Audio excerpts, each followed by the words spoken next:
It's a great privilege to be here. Thank you very much for inviting me. Now, Irene Curtis has left me with something of a Jerry Lee Lewis moment. And just to explain that, my understanding is that Irene came on, wandered around the stage in a very great articulate manner, gave her speech with no notes. And it's a Jerry Lee Lewis moment because in 1962, Jerry Lee Lewis was on the bill in Carnegie Hall in New York with Chuck Berry. And they had a row as to who was going to top the bill. And Chuck had been around a while, and Jerry was the new kid on the block, and Chuck won. So Jerry Lewis duly went on stage, and at the end of his set, while singing Great Balls of Fire, he pulled a whiskey bottle from under the piano, poured it on the piano, set it on fire, walked off and said to Chuck Berry, "Follow that, mate." Absolutely true story, and I feel like Irene's done that to me because I will be speaking with notes. But it is a great privilege to be here. I'm sure Jane feels the same, and she will be talking to you shortly, and we will be giving our perspective on the Chief Constable PCC relationship. Some observations on why we think it may be working in some places better than others, and I'm going to take the opportunity to talk a little bit about the way I go about leading Merseyside Police and the importance of having Jane's support in doing that. But I'm going to start by setting a little bit of context. You don't need me to tell you that these are very challenging times for the service. Challenges rooted very much in the here and now, not least delivering arguably the most radical reform programme in the service's history during a climate of ongoing austerity, and of course made all the more difficult by challenges born of the past. I remember when I was appointed chief, Tim Hollis rang me up and he said, "John, it's the legacy issues that get you, watch out for them." How right he was. The issue that's caused me greatest concern in the time I've been chief is actually a 20-year-old murder investigation which, with monotonous regularity, has hit the headlines, most notably in the Times. And of course, the terrible tragedy that is Hillsborough. A watershed for all of us as we start on a journey that will last for some considerable time yet as the families continue their quest for justice. Hillsborough, I believe, has arguably been the single most significant event in informing not just government opinion, but contemporary public opinion about policing. Not just South Yorkshire Police, but the whole of the service, as successive bad news stories have followed. Plebgate, Leveson, the first Chief Constable sacked in over 30 years, failings in child sexual abuse investigations, undercover officers fathering children, and other stories are unfortunately, but perhaps understandably, being viewed through the lens that is Hillsborough. The police tell lies, the police are corrupt. Not the word that I'd use to describe Hillsborough, whatever it is, but that's the word chosen by the government, the media, and many others nonetheless. I make no comment about the rights and wrongs of any of these stories. I simply illustrate that individually and collectively they have been immensely damaging to all of us. In 1977, as a young constable, I was deployed to a picket line during the fire strike. Later, I was deployed during the miners' strike and the prison officers' strike, like probably many of you in this room were. I recall all the bitterness and accusations of heavy-handedness in the police tactics of the time. I was behind a riot shield in 1981. I remember the criticisms of Scarman around the use of so-called sus law and the police service being completely out of touch with communities. There have been other times of criticism and crisis, Lawrence, institutional racism, I could go on. But I genuinely can't remember a time when the service felt quite so under siege and there was such a feeling of impotence and inability to bring about change for the better. And of course, the full facts of these stories often go unreported, and from our perspective, the balance isn't there. By example, notwithstanding the clearly abhorrent behaviour of undercover officer Mark Kennedy, the truth is that the vast majority of undercover officers do a highly professional job and frequently put themselves at great personal risk in order to protect the public. But challenging as all of this is, it is a fact of life in our democracy, and we've got a service to lead. So the best thing to do, in my view, is get on with doing it. Never has your role as superintendents, the operational commanders and senior leaders of the service been more important. We need to help our young officers make sense of all this and build better community relations. And I have to say, all of the evidence would tend to suggest that they're doing just that. And of course, while all this has been going on, we've had the first PCC elections and we've had the bedding in period. Many of our PCCs had no prior direct knowledge of policing, and the election came within weeks of the Hillsborough report and closely coincided with some of the issues that I've already talked about. It would be strange, would it not, if all of this did not have at least some impact on the incoming Commissioner's views about the leadership of the service. But simply, can I trust my chief? But enough negativity, because the reality is that locally we're doing rather well. In my own force, despite losing 1,000 officers and support staff, crime continues to fall. Over a 6-year period, there have been year-on-year drops, in total amounting to 51% of all crime. Last year, Merseyside experienced the lowest number of homicides the force has ever recorded. I could go on quoting statistics, but what's really important is that our relationship with the public remains intact. Confidence and satisfaction levels are both up and both remain consistently high. Now, you may well, no doubt, have heard the old jokes. What you call a scouser in a suit? The accused? I know some of you are thinking detective. Or a scouser in a 4-bedroom detached, a burglar. It's not true. This negative stereotyping, much loved by comedians and the media, does not represent reality. The Mail on Sunday recently published a piece on the worst crime postcodes in Britain, and Merseyside didn't feature at all. And I know that we're not alone in all of this. Many of you will no doubt, watching the TV and the negative news stories unrolling in the papers, find it difficult to relate to what is going on locally in your own force areas. What all that adds up to, and what really matters, is despite that national picture being very depressing, locally we do still have the support of the public. So why is this? And as our new system of governance matures, how critical will the relationship between the Chief and PCC be in informing public opinion and maintaining local support? The start point in that has to be the trust and confidence of communities has to be earned. I have to earn it as the Chief Constable, and the Commissioner has to earn it as the community's elected representative. The Commissioner, in setting their local priorities, and me in leading the force to deliver on them, will ultimately determine our success. And unless we have mutual trust and respect in each other and in the boundaries of our respective roles, we will not be able to convince the public of our shared ambition to deliver an excellent policing service for our communities. And the support and confidence that we currently enjoy will very quickly ebb away. For my part, and I know the Commissioner will speak for herself, I have no hesitation in saying that we have quickly established a relationship of trust and respect. And there are, in my opinion, 3 primary factors in achieving this. Firstly, a shared passion for public service. Secondly, complete transparency. And not least, the Commissioner's approach to her job, and more importantly, her approach in supporting me in how I go about running the force. Transparency breeds trust. I made a very conscious decision when the PCC was elected that nothing would be hidden. And unless there was really, really good reason, she would be given access to whoever and whatever she asked for. I am very fortunate. I have a cadre of experienced and highly skilled professionals in the superintendent ranks. I trust them. I've got nothing to hide. Why would I not want her to be personally reassured by those operational commanders? In return, the Commissioner has adopted an equally open and straightforward approach in her dealings with me, my Chief Officer team, and all of the people in the force that she's taken the time to meet with. All this said, I am under no illusion. Jane is a highly skilled politician, she's experienced, and she's a former minister. And she is more than capable of holding me to account and reining me in should the need arise. I'm pleased to say that moment hasn't yet arisen.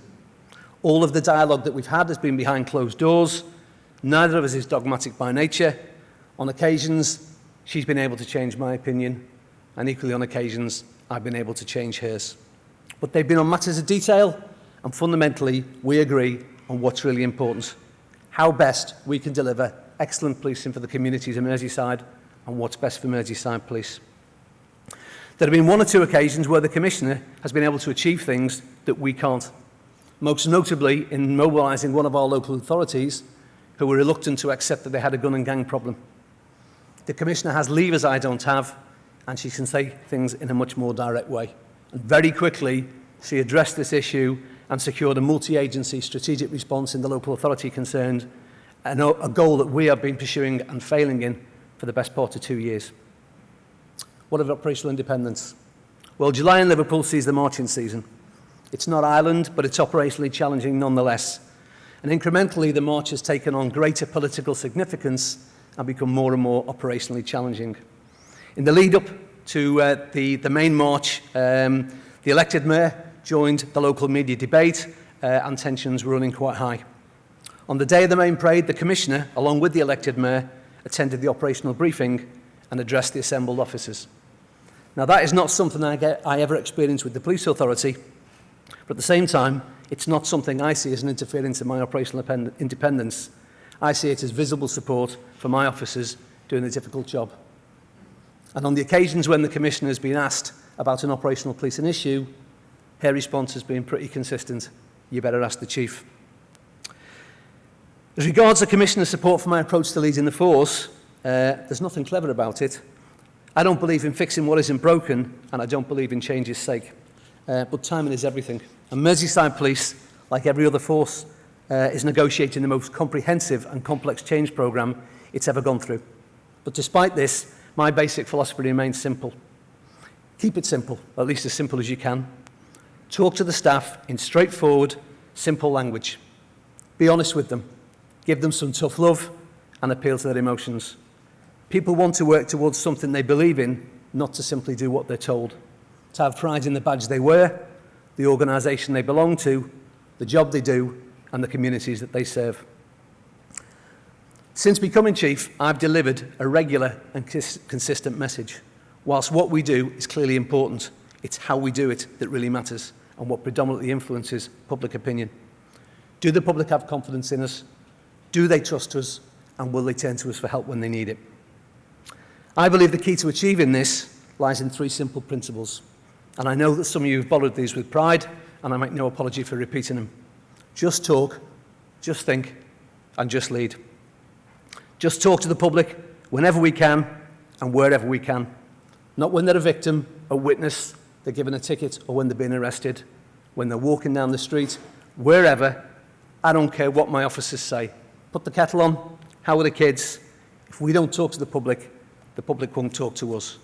The human touch is important. And little things make a massive difference, and I'm going to illustrate it. Every 4 months, I go on a local radio phone-in. It's 2 hours long, it's between 10 and midnight, and any member of the public can ring into local radio and ask me any question they want. And towards the end of last year, I received a call from a local woman, and you never know what you're going to get. And she said, I heard on the radio this morning that you were coming on tonight, Chief Constable, and I've stayed up because I wanted to talk to you about one of your officers. She goes on to explain that she'd been walking down a road in the city centre with a sister who'd taken her out to get some fresh air because her husband had recently died. An assistant said to her, can we go and stroke the police horses? And she said, I didn't really want to because I'm blind.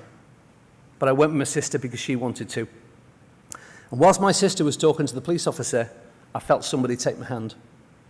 And it was a policewoman who climbed down off a second police horse and run her hand over the horse and talked to her for 20 minutes, half an hour, about the horse and about her job.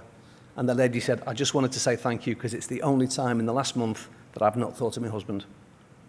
You can't buy that. Little things make a massive difference and they cost us nothing. The second principle, just think. Our staff do the job in a goldfish bowl. It is without doubt a much more difficult and complex job than the one I did when I walked the beat. Never have standards and values been more important in delivering a professional service and forming positive opinions. Now, we have written policies on standards and values, the do's and don'ts of tattoos, earrings, hair, and all that good stuff. But actually, all staff need to do is think before they open their mouths, think before they act, and think what they look like. And having done that, if the prospect of defending it before me, a judge, or anybody else for that matter, is an uncomfortable proposition, well, it's probably best they don't do it. Sadly, as you all know, sometimes they don't think. And the counterpoint to the horse story, and little bad things make an even bigger difference, is cop suey. This headline at the bottom here. An officer in a PCSO, wasn't the worst discipline offence in the world, parked a yellow van, big yellow personnel carrier, on the pavement outside a fish and chip shop. Of course, a member of the public walked past, took a photograph of it, didn't complain to me, wrote to the Liverpool Echo, and there's the headline. And that was followed for the best part of 2 weeks by letters to the Echo that above the law. It's one rule for them, it's another rule for us, and arrogance. And for every one of those stories, it takes 10 or 15, like the horse story, to recover the position. So just thinking is important. Humility is important. The ability to say, we got that wrong, I'm sorry, and move on. Now, humility applies to me as well, because every now and then, senior officers, we can get carried away with our own importance. And recently, I visited a hospice for young children. Wasn't looking forward to it, because I expected it to be a very sad place, but actually the staff were very upbeat. And I was speaking to the chief executive in the foyer in full uniform. The cleaner came out of the toilet, she looked me up and down, she turned to the chief executive and she said, "Stripogram." Absolutely true. The chief executive said, "You can't say that, ask the chief constable." She looked me up and down again, she said, "Still looks like a stripogram." So a little bit of humility is very important. And the final strand is just lead. For the most part, rank happens in the police station. When our junior staff lead the building, they are leaders, and they make most of the decisions that often involve life and death that determine public confidence and support.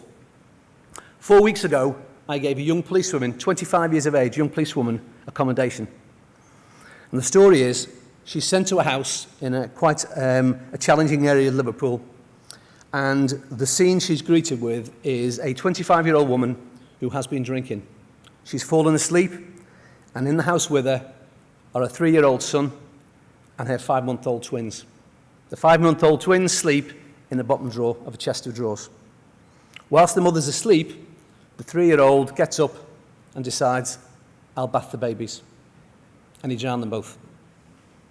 And that 25-year-old policewoman is faced with 2 dead babies laid out on the floor, a 3-year-old running around shouting the babies are dead, and a mother screaming, blaming the 3-year-old child.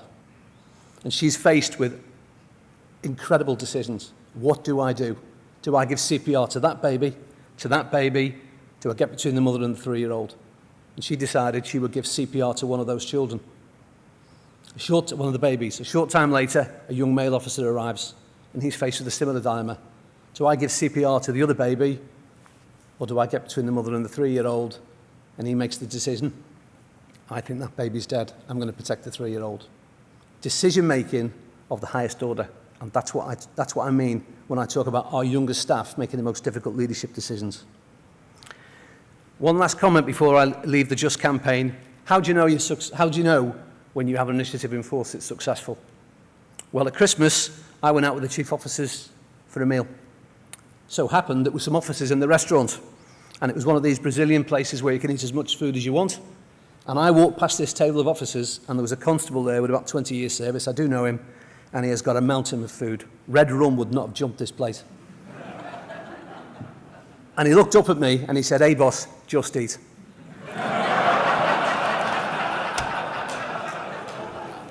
Absolutely true, and I thought, they've got it.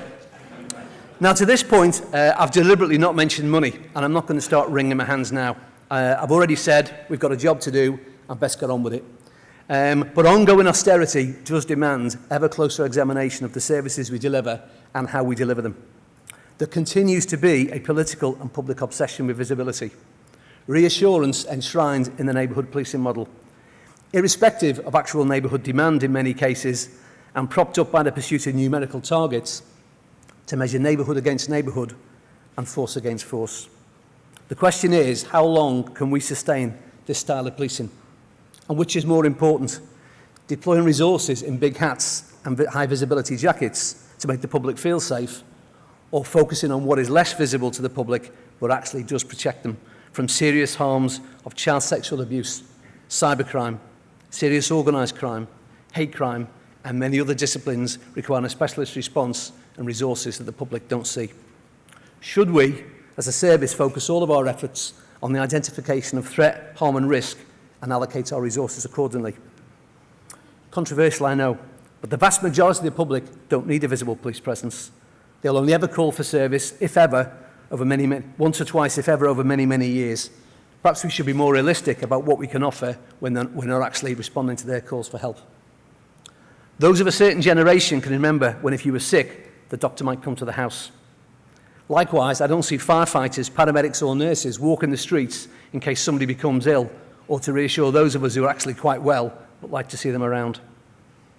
Flippant, I know, and I'm not making the case for any particular resource allocation model, and whilst it might not sound it, I am passionate about neighbourhood policing. But neighbourhood policing that the whole force is actively engaged in, whatever function or specialist role an individual happens to be in. Neighbourhood policing is not just the preserve of dedicated neighbourhood teams.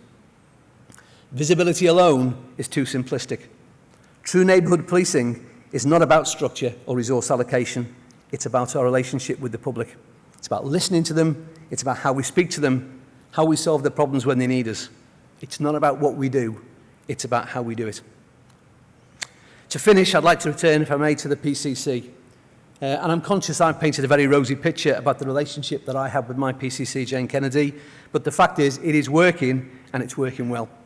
The force has been relieved of a significant bureaucratic burden. In the final year of the Merseyside Police Authority, we completed 215 reports to them. The Commissioner has reduced her office budget from that of the Police Authority by £800,000 a year, representing 20 more officers on the front line. So why is the arrangement working well in Merseyside, and it has to be said, in many other forces, but not so well everywhere, when we're all supposed to be operating to the same model? Now, it seems to me that the answer to this has to lie in relative experience, personality, and ambition. Where does each party sit relative to the other? For my part, I consider myself to be an experienced and resilient Chief Constable. I've been in post for almost 4 years. I'm comfortable with the responsibilities of the role. Likewise, the Commissioner is an experienced and skilled politician, equally comfortable in her role, and you don't get to be a security minister in Northern Ireland unless you're resilient. In other words, we're at similar points on our career trajectory with little to prove and are entirely focused on the job in hand. It also has to be said that having 37 years service does bring a level of comfort. And I wonder how much more difficult the job would be had I been recently appointed on a contract that doesn't take me to pensionable service with a different PCC. And I'll leave you to reflect on that. But it could all have been very different. During the election campaign, one of our particular candidates from the far right took out a private prosecution against me personally during the course of the election campaign for flying the rainbow flag on Idaho Gay Rights Day. When he came in to ask me questions, he said, why do you waste so much time dealing with domestic violence? He went on to say, what goes on behind closed doors is nothing to do with the police. And if a man and wife want to push each other around and give each other a slap behind closed doors, that's a matter entirely for them. Many more people voted for this individual than you might think. Strange things can happen with small turnouts. To close, it's still very early days in the Chief PCC relationships, and certainly too early to make any judgments about whether the system is better than the one we had before. One or two examples of a relationship working well can no more be an endorsement of the system than one or two bad examples can draw the obverse conclusion. But one thing is clear, for better or worse, the model must not fail because we depart from our cherished can-do mentality. Thank you.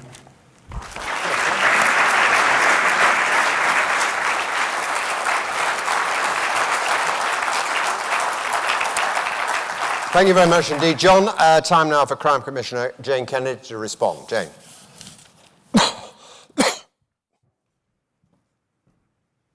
Thank you very much, John, and thank you for inviting me to your conference. Right at the start, let me tell you, I apologise in advance if some of the images that you're going to see on my slideshow are slightly out of focus. They're the best that I could do downloading last minute, as I always do these things. But I hope they give you the sense of the point that I'm making. When Steve Richards first asked the Chief and I to come and speak today, to come jointly and do this presentation to you, we were given the topic of police and crime commissioners for better or worse. And it gave me the opportunity to sit down and reflect upon the last 10 months and the relationship that I have with Merseyside Police. As John has been describing, this hasn't been the easiest of times for the police service. When the coalition government introduced police and crime commissioners, it was part of an entirely negative agenda. Police officers on Merseyside felt that their service was under attack, whether it was Tom Windsor's so-called reforms or the massive cuts in the budgets, or the focus on the powers of police and crime commissioners to scrutinise and sack the Chief Constable. Every briefing to the media or statement to Parliament was peppered with the phrase, PCCs will have the power to hire and fire Chief Constables. It was as if we had a cohort of bonkers Chief Constables that needed sacking at the earliest opportunity. Some of them may have been, but I leave that, you know better than I. Police officers, too, were under the cosh. Overpaid, not well managed, Spanish practices allowing money to be misused. They were out of control, and as for their pensions, well, this policy exchange is still making headlines and being discussed. You may be interested to know that at our recent meeting of the Association of Police and Crime Commissioners, Tom Windsor, I think Tom is still in the audience, so I'll just refer to that introduction. When you said to us as PCCs, Tom said that he and his team were going to be scrutineers of the work of police and crime commissioners. And I sagged in my chair, having not recently come from a meeting of my police and crime panel. And Tom and his team have therefore joined the line of our critics after the Home Secretary, the police and crime panels, the electorate, probably the most entitled to criticise us and who make the judgment on us at the end of the day. Our glorious fourth estate, God bless the British press and media, local MPs and council leaders. Comrades, I feel your pain. My approach is, however, very different. Public service is an honour to perform, and those who do so generally have the highest motives and often demonstrate a depth of commitment to their fellow human beings that springs from a quality of altruism that money can't buy. A sense of duty usually permeates the public sector and the police service in particular. My personal philosophy has always been that everyone with any shred of responsibility for delivering a more safe and peaceful society should be allowed to get on and do it. Whether the police are effective is not measured on the number of arrests, but on the lack of crime.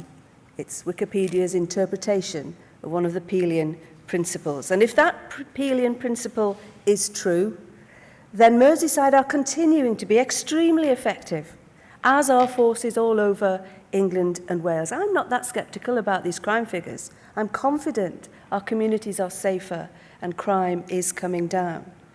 On Merseyside, as John has said, we've successfully reduced crime for the 6th year running.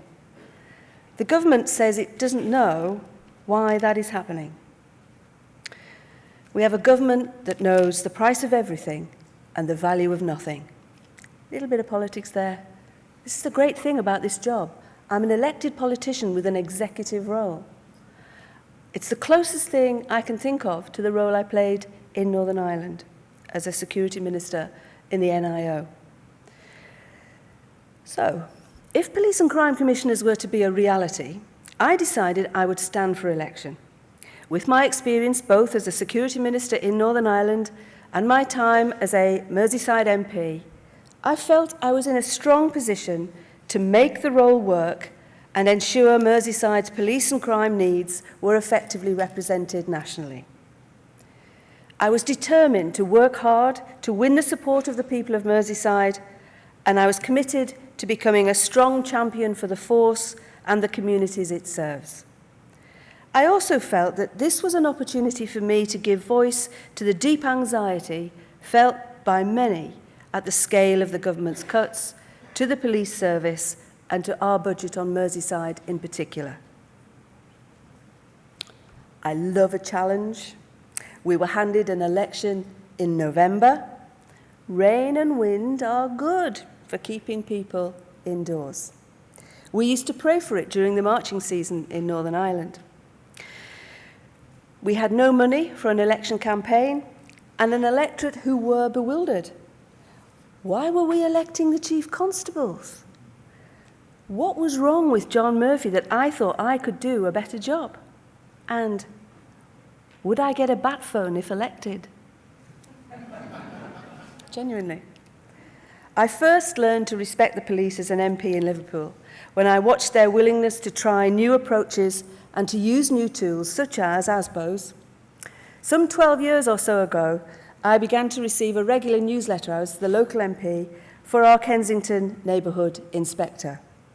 That's Kensington in Liverpool, not Kensington in Chelsea. It makes a difference.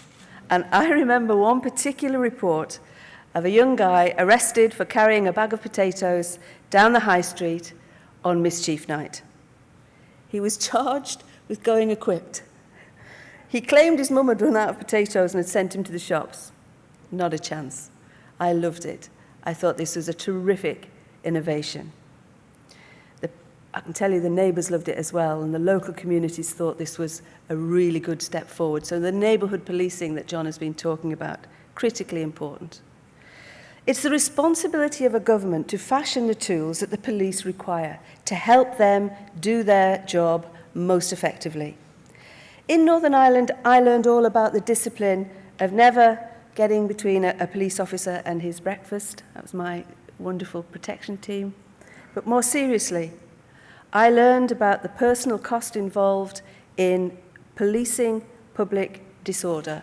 As the RUC were converting to the police service of Northern Ireland, I learned how important it was to protect their operational independence. At one time, over 700 police officers were injured on the streets of the Ardoyne during the dispute over the access to the Holy Cross Junior School.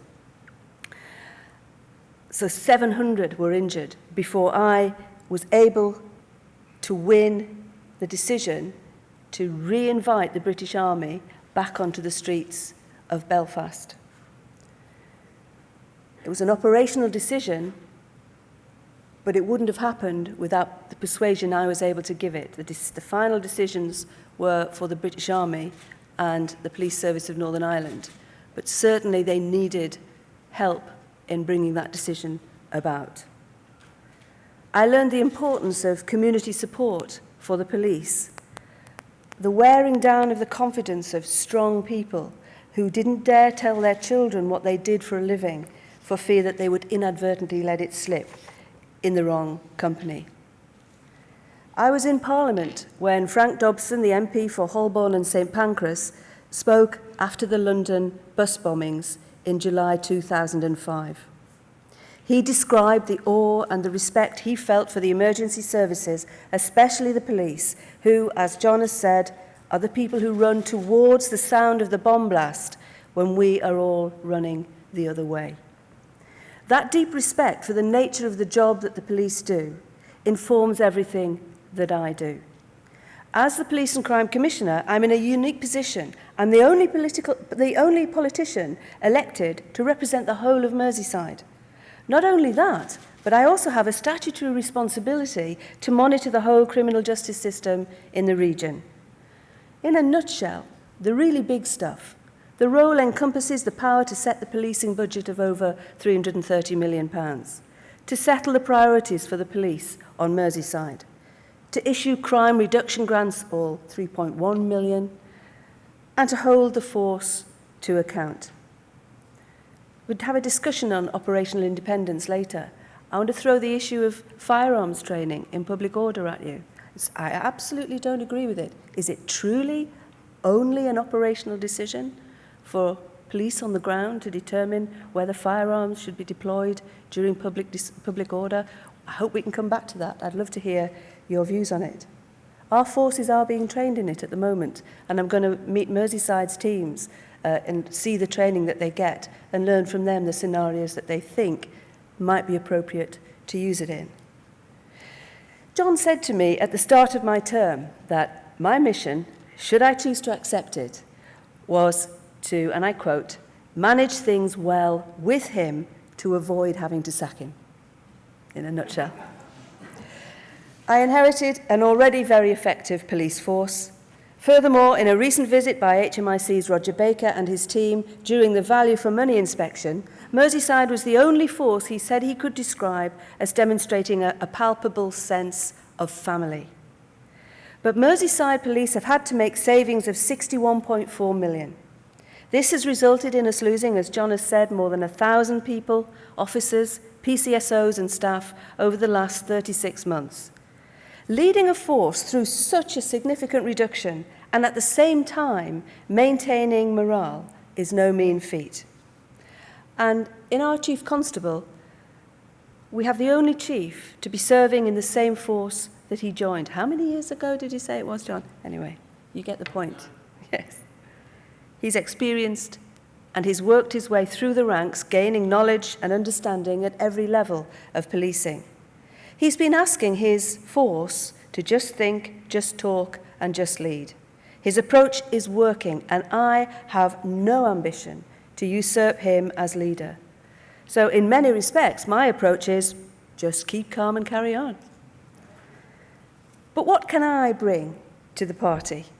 What can I achieve during my term in office on behalf of my electorate of more than 1 million voters and for my police force? How can I help Merseyside Police to achieve even lower crime and an even safer Merseyside? Well, by cooperation and consensus, I've built a pan-Merseyside Safer Community Partnership Board, which draws together all of the terrific regional partnerships at a senior level. I've secured the participation of health service representatives, and serious discussions are now underway to examine how we can tackle alcohol-related problems as successfully as we have tackled opiate abuse. Modern drinking patterns and the use of other drugs pose as big a threat to health and community safety as ever, presenting a complex problem crying out for a multi-agency response. As a result, crime figures are still falling because the force is continuing the truly inspirational work to reduce reoffending that's been going on since the Labour government brought greater coherence to the system. Another little bit of politics there, you'll have to forgive me for that. I'm very proud of it. There is no doubt that partnership works. Just last month, I was able to win agreement from the leading clinical commissioning group that our management of Section 136 cases needed to be urgently improved, and representatives of the force will be involved in a working group to do just that. By tackling this topic together, we can ensure police time is used more efficiently and the best possible service is provided to those with mental health needs. A common criticism of the now abolished police authorities was the slow and cumbersome nature of decision-making. As a consequence of our strong relationship, the Chief and I can avoid tying up his Chief Officer time in endless meetings. Merseyside Police Authority had 29 subcommittees. And we can efficiently work together to address problems in the here and now. On Merseyside, I've been warmly welcomed onto our highly effective Criminal Justice Board. I was elected chair at our first meeting. Independent criminal justice agencies, the courts, prosecutors, probation service and the prisons come together with local authorities and youth offending teams. It's superb and exciting to be involved with because it is making a difference by coordinating effort to reduce crime. This critically important group is where performance of the whole system is closely monitored with a genuine openness that allows assistance to be offered and accepted between agencies without damaging public criticism. Contrary to popular belief, I have few powers, but I can achieve a great deal by persuasion and consensus. My friends and colleagues, the 5 leaders of the Merseyside local authorities, who are battling with truly savage cuts, are still determined to do everything in their power to maintain the safety of Merseyside. Now, ultimately, the Chief Constable and I have a shared purpose for Merseyside Police. We both have had long, varied and challenging careers. As you can see from some of the earlier photographs, I used to have 20/20 vision. I now can't see you unless I do this. But we have mutual respect for each other, except for his choice in cars, but more of that later. We have common goals, reducing crime, helping people to feel safer in their communities. But those goals are not common to John and me alone. The relationship goes much deeper. They're common goals to all of you, to all of the staff and the officers of Merseyside Police, to all of my staff. It's all of us. Expansion to the remit of police and crime commissioners is already being discussed, and who knows what lies ahead. But for now, for better or worse, it appears that police and crime commissioners are here to stay. Sometimes only history will show whether something has worked, but unlike my predecessor, the police authority, I don't need 29 subcommittees. Sometimes I only need 5 minutes of the chief's time. The police authority costs £2.4 million every year. I've managed to reduce that, and from now on, £800,000 more will go to the police service on Merseyside every year than did before. I'm pleased with that result, even if I didn't manage to achieve anything else. As leaders and future leaders of our police forces around the country, just continue to explain to the public who, by and large, still do trust you and still do welcome the sight of you when we are in trouble. Explain what you are doing and why, and if you are straight with them, they will continue to respect you. They get it. They know you are under enormous pressure. Listen to them when they talk to you, even if you're holding on to them by the scruff of their hoodie.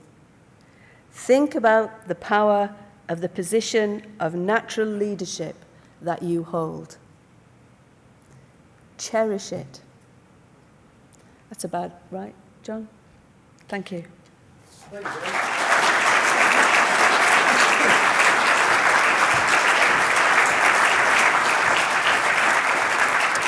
While my microphone assistants get themselves in place, a couple of questions from me. Jane, just elaborate for us, if you will, on what you, as a Police and Crime Commissioner, have done for the people of Merseyside that the Police Authority could not have done. Because I am the only elected representative for the whole of Merseyside, I can get through the doors of the leaders of local authorities in a way that the police authority never did or could aspire to. They just, even though they were made up of representatives of the local authorities, they didn't carry the weight to be able to demand the attention of the leaders of the local authorities. Those are key figures to get a local authority organisation facing the right way and working with the police. And in bringing everybody together in this new, well, it's a reincarnation of an old organisation, in this new Safer Communities group that I've developed. We come together and we sit together. I meet with the leaders as on equal terms. And I think the fact that I'm there has made them have to sit up and listen if I have something to say. You were, or the role was sold by David Cameron as the role of someone who the public had a hotline to, rather than going to a sort of amorphous mass of people who are politicians and local people who sat on the police authority. There's the one person you could go to, Police and Crime Commissioner, who would hear what you had to say and take up your complaint, your grievance, whatever it is. How many people have contacted you? Oh gosh, I don't have a headline figure, I don't count them. Not as many as you might expect. I think we probably get 30 to 40 a month. Not huge numbers. Maybe a measure of public satisfaction with the service that they're getting. Certainly, you'd like to think that. And the complaints that I get are generally, some of them are from people that you might say have complained and always complain. And they, we have some serial complainers. So the actual people who just have something to say is relatively few. However, what I'm doing is, because that's a low number, isn't it? And I was surprised. So what I do is I go out a lot and I meet with John's neighbourhood teams in their Have Your Say meetings, and I sit in the meetings and meet the public there. So you get a much closer idea of what is concerning local people by doing and obviously it's early days, but 1 in 8 people took part in these elections nationally, right? Doesn't that suggest to you that the public simply isn't interested in this role? And given that you've had how long now in the job? 10 months. 10 months in the job, you're still only getting 30 or 40 calls a week, suggests that they're still not interested in this role. And one wonders, that being the case, do you really have a mandate to be there? Well, as far as election goes, my view was one vote is all it takes to win a mandate. However, what I always say when I'm asked this question, John, is I think the jury is still out. I think people had a whole range of reasons for not voting in November. Quite a lot of them absolutely disagreed with the introduction of this new, strange, American-style post. Others had no idea it was going on, and quite a lot of people didn't think the police were broken and didn't know why it was trying to be fixed. Wasn't another reason, John, that the government didn't give you any money at all to actually explain it to people? There was no proper advertising. Even on the day of the election, you could meet people and say, Police Commissioner, what are they? That's right. John?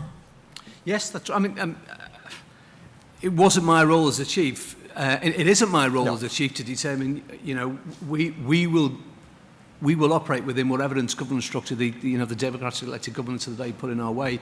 We did not involve ourselves in the process whatsoever. We didn't comment.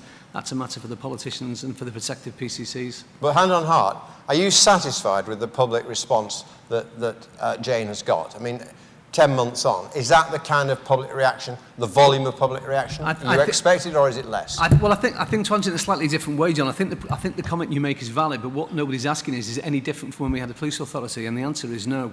And it's also a similar point in relation to the mandate. Most of the councillors that sat at my police authority didn't have a much greater mandate than the PCC does. OK, we've got a question there. Introduce yourself and make your point. Joanna Young, Metropolitan Police. There are many examples where PCCs are working very, very well, but there are also examples where they're not working well. What do you both think needs to be done to make sure they all work well? John, do you want to start that one? How can it be done? You go first. You would think, wouldn't you, that when we're all operating to the same rules and the same system, there would be some level of consistency. And I believe it comes back to the point that I made earlier. It's about where people sit relatively in their scale of ambition.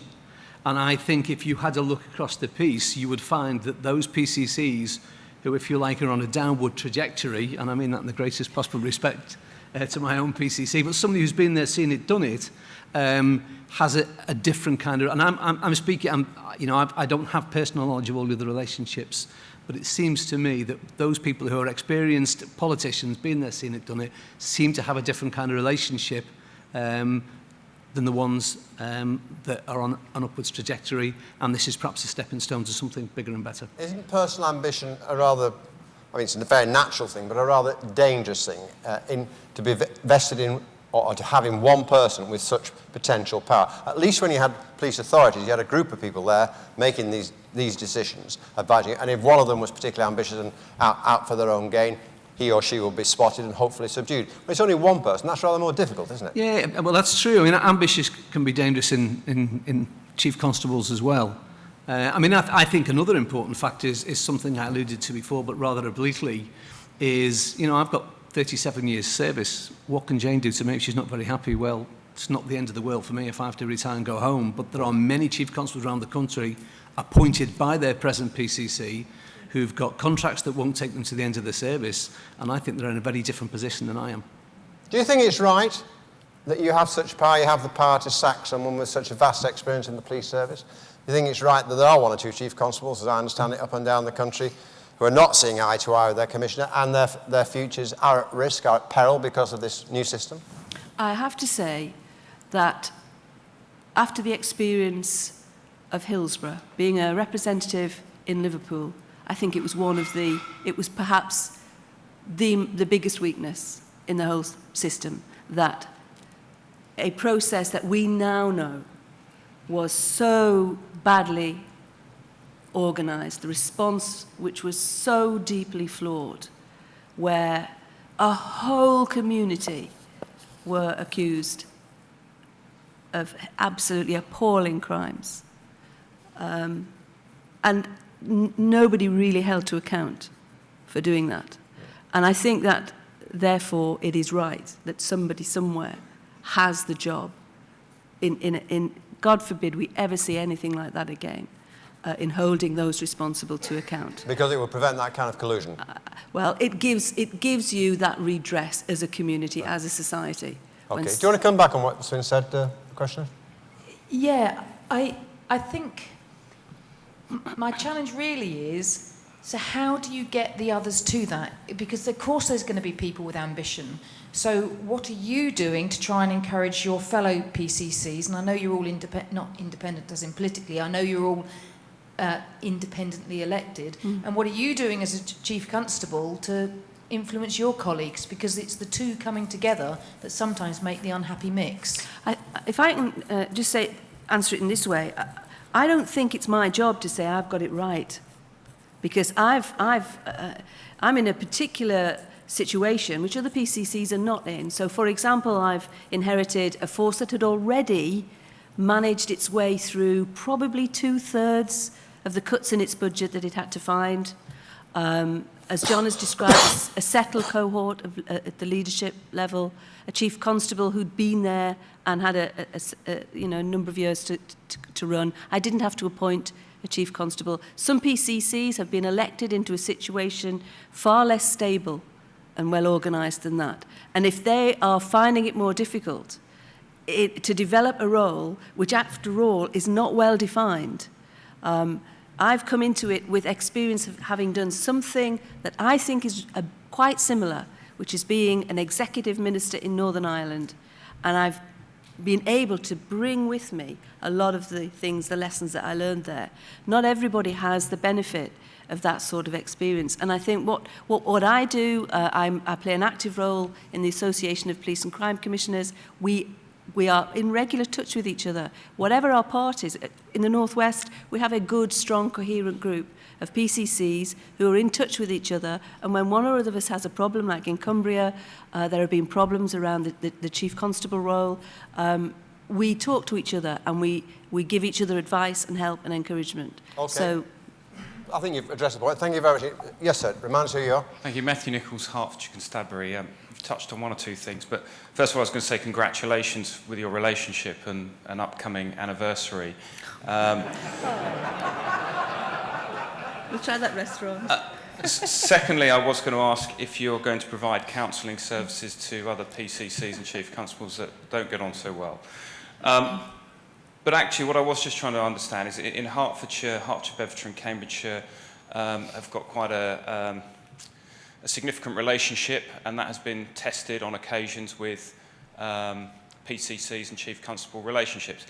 I'm unfamiliar with whether Merseyside are seeking to collaborate with anyone and how that dynamic plays out with your clearly very strong relationship, because some of these things to move us forward does require courage on behalf of the PCC to potentially give up some control over some of the resources they have for the greater good. Yes, we already collaborate significantly across the North West. We have a really effective regional organised crime unit. We collaborate, as you'd expect, on terrorism-related issues. But more importantly, we are studying ways in which we can develop further collaboration across the North West. Just recently, about 2 months ago, I took a phone call from John Dwyer. He's a Conservative, but he's a PCC in Cheshire. He's interested to see if we can develop collaboration around IT systems, because there are similar platforms and so on. So what we do is, where it's in the interests of the service, politics actually doesn't come into it. It's does it work? Can we do it better? Can we get more value for money if we do it by working together? What I'm not interested in is collaboration for the sake of it, because it happens to be the flavour of the month. For me, and correct me if I've misinterpreted this, the most controversial thing you said in your speech was when you raised the question of whether it was purely an operational decision to deploy arms in a certain situation. Because all along, as I understand it, we've been told you would never, people like yourself would never ever interfere in operational duties. And here we are, 10 months in, when you are already saying, well, maybe we should. It's very interesting, because I have a very clear view on this and a very hard line. Operational matters are for John. He carries the responsibility for that. It's nothing to do with me. I do not have any expertise in policing. So why should you play any part in the decision? Because policing is successful. You succeed with the support of the public.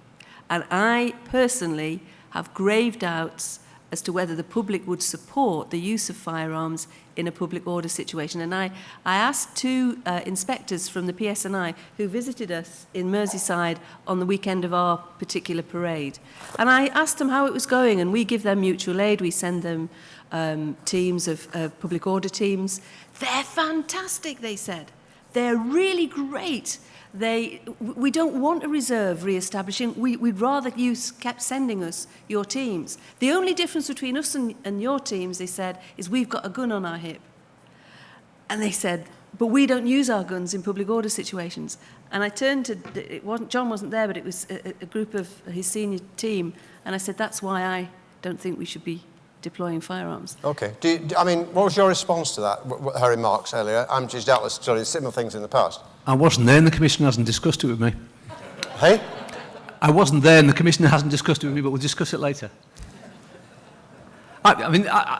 In terms of the 10 months so far, at no point in time has the Commissioner made any attempt whatsoever to even influence any of my operational decision-making. I know this is an issue the Commissioner is particularly passionate about because of her experience as Security Minister in Northern Ireland. It is a discussion that we will have. Okay, all right, I'm going to push you one more time. You've got a public order situation in an area of Liverpool, right? You get a call from your Commissioner saying, I don't think you should deploy arms in this. What's your response going to be? My response is, if I believe I should, I will, whether she likes it or not. But let's be honest, it's a huge decision, John, and it would be foolish, unless it was a dynamic decision, if it was something you had time to think about, you would be probably foolish not to at least have a conversation. Wouldn't you be tempted to say, mind your own business? And he would be right to do that. I'm politer than that, but... Yeah. But in the end, in the end, John, the point is, it is the Chief's decision, but I would have a very strong view about it. Okay. And I would make it known. We've got a question down here somewhere. Our old friend. Good to see you, Nora. Hello, it's Nora Holford from Thames Valley Police. I was intrigued by your, you mentioned that you've significantly reduced the reporting, the bureaucracy that surround the old police authorities compared to what you do. There's two parts to my question, really. Firstly, how did you manage to do that and still keep and ensure that you keep John and his team and hold them to account? The experience in Thames Valley has been somewhat different in that we've found a much more increased reporting structure, and the reports certainly coming down to my level and my peers is significantly enhanced. So the second part of my question is, how would we be able to influence upwards to try and ensure that they learn the best practice that you've got? I inherited quite a large office. We're still only 28 posts, but it was still big. And a significant number of them were preparing reports for the subcommittees, the 29 subcommittees that I referred to. And at least 4 or 5 of that team were performance management. They prepared the reports for the performance management committees, and they were, we talked about their role, and I spent some time trying to understand what the different parts of the office did. Because I was absolutely clear to them on day one, this office is going to change because we're going to make it as small as we possibly can. What I found was that actually the police authority staff would take all of the information presented to them by John's people and turn them round into reports that then were presented to the police authority. The actual performance management and the monitoring was done by the force. And I said to the people in my office, that's how it should be, because it should matter to the Chief Constable and his team that their performance is the best it can possibly be, because if it doesn't matter, they probably shouldn't be in their posts, because there's something wrong. So what I did was suggested to the Chief early on that wouldn't it be better if we cut out all of that turning around of the paperwork and dressing it up, and I just came along to their performance management inspections. I was absolutely blown away when I was invited to one of their basic command unit inspections. They started at 7 o'clock in the morning. That was a shock in the first place. They started at 7, they worked through till 1 or 2 o'clock in the afternoon. Absolutely every aspect of the performance of that basic command unit was examined. And the commander and his team were there to answer the deputy who was there at the time and the ACCs. And I was stunned. I thought that was the most amazing level of inspection and really thorough understanding of what was going on. Do you want to come in on that, John? Just 2 points. I mean, I think the fact that the Merseyside Police Authority had 29 committees speaks for itself, and it's perhaps not surprising it cost £2.4 million a year, and they were the most expensive authority out with the Met. But I think also the Commissioner, even in 10 months, is much better informed, because he doesn't just go to committees once every 3 months. She's in the force every day. She treats it like the full-time job that it is. She spends a lot of time with my staff. I mentioned earlier she's given access to whatever she wants, whoever she wants, and she's used that time productively, and she's got a far better understanding of our business than the police authority ever had. Thanks, John. One more question from our lady over here. Yes, hello, I'm Paula Wood and I'm from Lincolnshire, and we've had a very different experience with our PCC and Chief Constable's relationship. And I would like to say I'm fairly humbled by what I'm hearing today and optimistic that there can be some good relationships. And I think there's some real concerns for me, and two words that I've written on my hand that the Chief Constable said was around humility and transparency. And I'm also reflecting on the answer that the PCC has given around not your responsibility for other people, but my question would be, if there's going to be some learning and some best practice from what works well, whose responsibility is it going to be, for example, to share that with our PCC, who hasn't got the experience potentially that you've had in the political environment and in the policing environment? I mean, that's not a dissimilar question to the one I was asked over here before, and it was alluded to again by one of our colleagues over here. So I'll take it to start with. I mean, the truth is, it's not my job as a Chief Constable to tell any other Chief Constable how they should manage their relationship with their PCC or what is best practice, and I don't think they take too kindly to me doing it, and I suspect Jane finds herself in the same position. What I can do, and what I do, and it won't surprise anybody here to know that this is an issue that's being discussed regularly at Chief Constables Council and other forums when chiefs come together, is to say this system can work. And this is the experience that we have, and this is what we're doing. But I don't think it's my role to tell other people what's best practice. Jane, last word to you. I think that it goes back to what I was saying before. The jury's still out. I think there can be as many examples of good practice as you like, but it just takes one absolutely catastrophic bust-up. Might be over an operational issue, might be, who knows, for the whole system to be brought into disrepute. And there's even a very lively debate amongst PCCs as to whether this is a role that should continue into the long term. Okay, we'll leave that for another day. We'd like to show your appreciation for our guests. Thank you very much.